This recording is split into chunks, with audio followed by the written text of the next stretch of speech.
Assalamualaikum, selamat datang kembali di Guru Gembul Channel. Akhir-akhir ini media sosial dan media massa kita itu direcoki oleh sosok yang namanya Pak Paul Zhang. Siapakah dia? Seorang pembenci yang melontarkan ujaran-ujaran kebenciannya di media sosial yang kemudian di-reupload oleh orang lain dan kemudian menjadi viral di mana-mana. Dilihat dari bagaimana cara berbicaranya, saya yakin dia bukan orang yang terdidik dengan sangat baik, dan dilihat dari cara dia menyampaikan unek-uneknya juga saya pikir jelas-jelas menunjukkan bahwa dia orang yang tidak beragama dengan sangat baik. Tetapi setidaknya kita mengetahui bahwa dia punya nyali yang terasah dengan baik, sedemikian sehingga dia berani-beraninya secara terang-terangan menyampaikan ujaran-ujaran yang menikung upaya-upaya rekonsiliasi dan radikalisasi di Indonesia.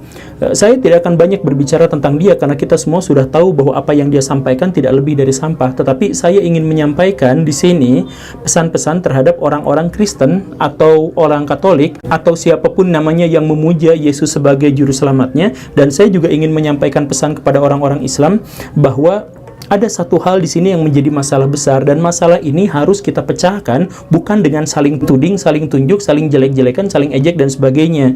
Tetapi satu hal yang lebih penting daripada itu semua, yaitu introspeksi diri. Saya pertama-tama ingin sampaikan kepada orang-orang yang mengaku dirinya sebagai Nasrani, pengikut Yesus atau yang semacam itu. Baraya begini, saya yakin bahwa di antara orang-orang Kristen sekarang ini makin banyak orang-orang yang berpikir seperti Pak Paul Zhang itu, yang kebenciannya semakin menggebu-gebu dan lain sebagainya.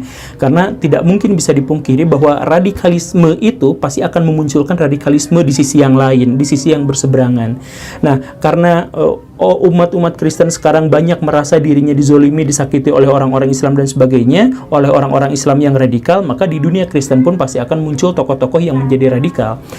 Ya, kurang lebihnya kan seperti itu. Tetapi satu hal yang penting yang harus kita garis bawahi adalah bahwa ketika radikalisasi menjadi semakin kuat dan intoleransi menjadi semakin membesar, maka yang paling terancam itu adalah orang-orang yang dianggap sebagai kelompok minoritas.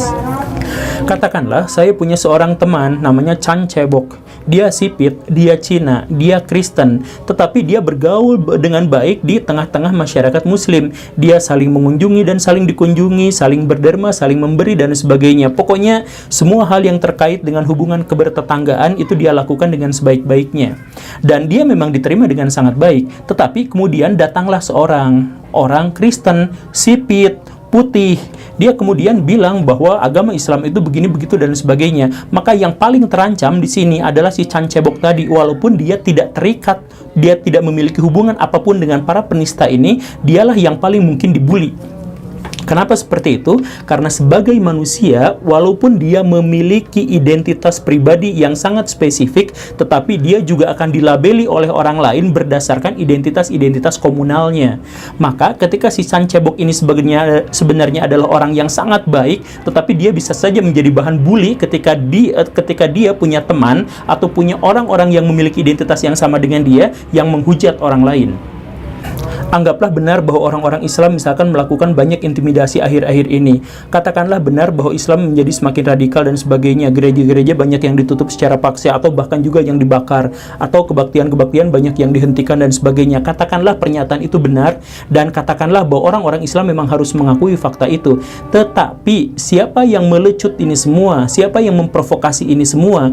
Ternyata kita juga tidak bisa mengingkari bahwa ada di antara kelompok-kelompok minoritas itu yang memprovokasi, yang berusaha dengan seagresif mungkin menyebar-nyebarkan agamanya dengan cara penipuan, menyebar-nyebarkan Injil dan sebagainya. Kemudian dengan cara-cara yang aneh, mereka menguploadnya di media-media sosial mereka, membangga-banggakan bahwa kami telah memurtadkan orang Islam sekian-sekian dan sebagainya. Tentu saja orang-orang mayoritas menjadi sangat terganggu dengan kicauan-kicauan seperti ini. Dan kalau Baraya memang masih mau membantah itu, ini tokoh Pak Paul Zhang ini menjadi bukti nyata bahwa orang-orang Kristen itu banyak melakukan provokasi terhadap orang-orang mayoritas. Kan seperti itu. Ya, saya katakan sekali lagi bahwa radikalisme di satu sisi itu pasti akan memunculkan radikalisme di sisi yang lain. Tetapi kalau dua-duanya radikal selalu saling tudung dan saling tunjuk bahwa kamu pelakunya yang paling awal dan itu, ya tidak akan selesai masalahnya, Baraya. Gitu kan? Nah, sekarang saya juga pengen sampaikan kepada orang-orang Islam, dan sebagian besar dari isi video ini memang seharusnya diarahkan untuk orang-orang Islam. Baraya, begini ya, orang-orang Islam itu adalah orang-orang yang paling banyak dirundung masalah sekarang-sekarang ini. Di Palestina dia digeruduk terus, di Cina dia dipaksa murtad, di India dia diintimidasi habis-habisan, di Rohingya di Myanmar dia diusir dari kampung halamannya. Kenapa bisa seperti itu? Kenapa makin banyak situs-situs yang memunculkan konten-konten Islamofobia? Kenapa makin banyak orang-orang yang menyudutkan Islam, makin banyak buku-buku yang menjelek-jelekan Islam dan sebagainya? Dan ini adalah fenomena-fenomena yang baru yang tidak pernah ada jauh-jauh hari sebelum ini. Kenapa bisa seperti itu? Nah, alih-alih berpikir tentang kenapa bisa seperti itu, biasanya orang-orang Islam malah menyalahkan pihak lain, dan inilah masalah utama atau salah satu masalah terbesar dari kaum muslimin. Mereka tidak mau introspeksi diri. Setiap ada masalah, mereka langsung cari kambing hitam, salahkan pihak lain. Misalkan begini, ada terorisme, dia itu ngaku berjihad, dia takbir sebelum meledakan diri atau sebelum menembaki orang dan sebagainya. Dia jelas muslim, tetapi ketika ada kasus seperti itu, orang-orang Islam tidak mau introspeksi diri dan tidak mau memperbaiki diri. Yang dia lakukan adalah terorisme itu bukan muslim, terorisme itu bukan Islam, ini adalah hasil dari konspirasi dan sebagainya. Benar atau salahnya ada konspirasi di situ, alangkah lebih baiknya kalau orang-orang Islam itu introspeksi bahwa ternyata memang di dalam lingkungannya sendiri ada radikalisasi, ada kejahatan, ada cara-cara yang menggunakan nama-nama Islam untuk memperburuk citra dunia Islam. Akui itu. Setelah kita mengakui itu, kita perbaiki itu. Tetapi yang terjadi adalah orang Islam tidak pernah mau mengakui, tidak pernah mau introspeksi. Dia ketika memiliki masalah, dia salahkan kepada pihak lain. Kenapa orang-orang Islam kebanyakan sekarang miskin? Oh, karena ini konspirasi Yahudi. Kenapa orang-orang Islam sekarang tidak memiliki peradaban yang maju, tidak menghasilkan teknologi? Oh, ini karena Freemason. Kenapa orang-orang Islam sekarang ditindas dan sebagainya? Wah, ini karena Amerika Serikat, ini karena Cina. Terus-terusan menghujat orang lain, terus-terusan mencari kambing hitam orang lain. Kenapa kamu berzina? Ini karena saya dibisik-bisikin sama setan. Ngeles saja terus. Kenapa kita tidak menghasilkan teknologi, ilmu pengetahuan dan sebagainya? Oh, kata siapa? Dulu itu Ibnu Sina menghasilkan ini, dulu Ibnu Arabi menghasilkan ini, dulu Al-Biruni menghasilkan ini. Semuanya dulu menghasilkan dan sebagainya. Kenapa umat muslim tidak mau melakukan introspeksi diri? Nah, ini masalahnya tuh di sini, Baraya. Islamofobia yang semakin kuat di dunia Islam yang diwakili oleh Pak Paul Zhang saat ini itu menunjukkan bahwa memang dari internal orang Islamnya sendiri ada masalah-masalah yang harus dipecahkan dan harus diakui dulu, makanya harus bisa memecahkan itu. Misalkan begini, Christian Prince itu menghujat Islam terus-terusan, tetapi kenapa dia bisa muncul? Karena waktu kecilnya dia ada di lingkungan Islam dan kemudian dia dibully terus-terusan sama orang Islam. Pak Paul Zhang juga seperti itu. Kenapa dia membuli orang-orang Islam? Karena dia punya pengalaman-pengalaman buruk dengan orang-orang Islam. Maksudnya, seandainya orang-orang Islam sejak awal tidak pernah membuli orang lain, seandainya orang-orang Islam sejak awal itu memberikan kontribusi positif kepada pihak lain, mungkin penghujat-penghujat ini tidak pernah ada dan bahkan tidak pernah dilahirkan. Tetapi keberadaan mereka itu membuktikan bahwa kita memang punya masalah dan masalah itu harus kita akui. Kan begitu. Misalkan begini ya, ini adalah sesuatu yang tidak mungkin diakui oleh ulama-ulama besar di dunia saat ini. Misalkan begini, Baraya, dunia saat ini sedang diambang kehancuran karena polusi yang sangat parah dan kerusakan lingkungan secara global dan masif. Begitu kan? Salah satu penyebabnya itu adalah pembakaran bahan bakar fosil. Begitu kan? Setiap hari polusi itu menyebabkan ratusan ribu bayi meninggal di seluruh dunia dan menyebabkan kerugian sekitar 112 triliun per harinya hanya dari polusi saja. Maka seluruh dunia bersatu padu membangun sebuah teknologi untuk menciptakan teknologi ramah lingkungan di masa depan. Katakanlah seperti itu, menciptakan sumber daya energi yang tidak merusak lingkungan. Mereka semua bersatu padu, kecuali negara-negara Islam. Negara-negara Islam malah menjuali bahan bakar fosil ke seluruh dunia yang akhirnya meracuni dunia. Orang-orang Arab itu adalah orang-orang yang tinggal di negara-negara paling kaya di dunia. Tetapi kekayaan mereka itu didapatkan dari bahan bakar fosil yang dijual, yang meracuni dunia, yang membunuhi jutaan balita setiap tahunnya. Tetapi adakah di antara orang-orang Islam itu yang mengeluarkan fatwa bahwa bahan bakar fosil itu haram?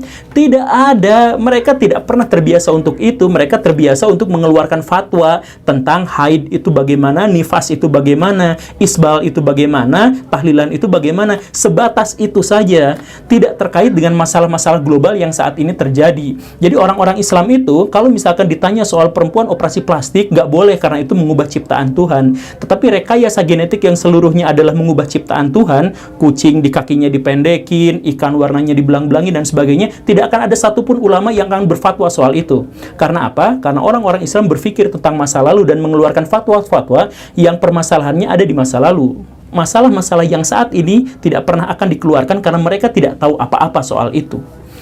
Dan apakah ini harus dibantah? Ya, gak bisa dibantah karena memang faktanya seperti itu. Dan kalaupun mau ngebantah, lebih baik simpan energi untuk membantahnya itu untuk introspeksi diri bahwa, oh ternyata seperti ini, maka kita harus memperbaiki diri.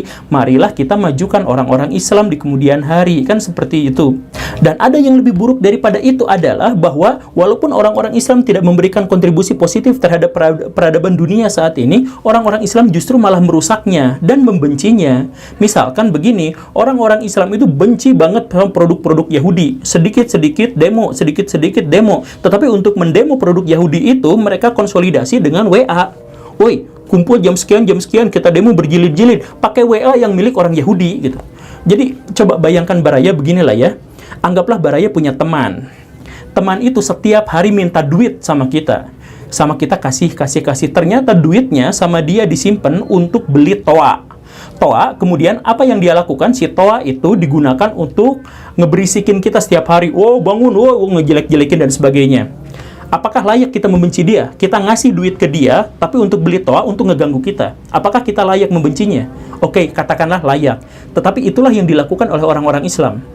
Jadi maksudnya adalah orang Islam nggak bisa bikin WA, nggak bisa bikin Facebook, bahkan nggak bisa bikin toa. Orang-orang Islam sekarang nggak bisa bikin toa. Tetapi apa yang mereka lakukan? Mereka beli toa dari orang-orang Kristen karena mereka nggak bisa melakukannya. Kemudian mereka membelinya, kemudian mereka memberisi ke orang-orang Kristen. Apakah layak untuk dibenci? Kalau Baraya mau introspeksi, mari kita introspeksi sama-sama. Ayo kita bangun peradaban. Daripada kita ketergantungan sama orang-orang Kristen, tapi kita mengambilnya dan malah menjelek-jelekan orang Kristen, memboikot dan sebagainya, mendingan kita bangun peradaban, bikin toa, kita harus bisa bikin mobil, kita harus bikin pemancar, kita harus bikin satelit, kita harus bikin energi ramah lingkungan dan sebagainya. Kita harus menciptakan sebuah peradaban besar. Kalau tidak seperti itu, kita akan terus-terusan dibenci, kita akan terus-terusan dihujat. Seandainya Pak Paul Zhang itu sekarang ketangkap, kemudian kita cincang rame-rame, oke, dia mati. Terus apa yang terjadi? Akan muncul Paul Zhang yang lain di kemudian hari kalau masalah intinya tidak kita selesaikan. Masalah intinya itu apa? Bahwa orang-orang Islam itu tidak banyak berkontribusi terhadap peradaban dunia saat ini, tetapi malah cenderung merusaknya. Maka karena itu, maka semakin banyak orang-orang yang menjadi Islamofobia. Kan begitu? Maka selesaikan masalahnya itu. Kalau Baraya sangat mencintai Allah, kalau Baraya sangat mencintai nabinya, kalau Baraya sangat mencintai Islam, maka perbaiki kualitas kehidupan orang-orang Islam.